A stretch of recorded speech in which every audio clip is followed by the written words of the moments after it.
everyone, my name is Jonathan Dormush, and today I am here to unbox the pretty cool looking Starlink Battle for Atlas starter pack specifically for Nintendo Switch. Now, if you own multiple systems and you happen to have a Switch and you're thinking of getting Starlink, based on what's in the starter edition, I think this is the obvious choice. You get yourself Fox McCloud and an Arwing as playable character and ship the game. So we're gonna unbox this edition and see how it actually looks.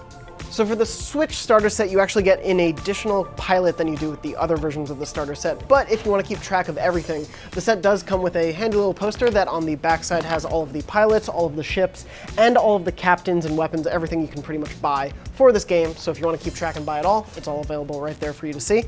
With this version of the game, you obviously do get Mason Rana, who is the original pilot for Starlink. He's going to be also in the starter sets for PS4 and Xbox One. So if you're buying those versions, you can expect him. But of course, this version also comes with Star Fox. He's not back in a Star Fox game, but in Starlink, he is an available captain in this starter set. And of course, the big appealing part of this is the fact that you get the Arwing itself as a playable ship in the game with Star Fox as a pilot. It feels pretty lightweight, which is nice and important for something coming up in a little bit, but it is a pretty accurate representation of the Arwing. It looks great. You can also sort of adjust the wings pretty easily if you want to do that while you have it resting on your controller.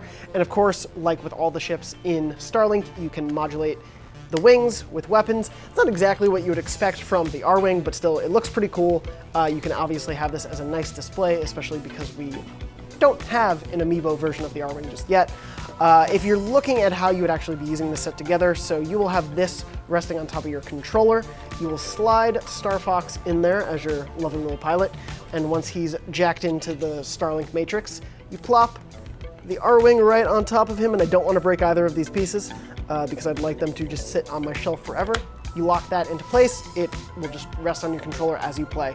It feels pretty comfortable. Obviously, it adds a little bit of weight to what you're playing, but in general, this is not going to be too cumbersome. It's weird, but it doesn't feel like it's going to really throw you off as you're playing, though obviously it is catered to a very specific Joy-Con setup.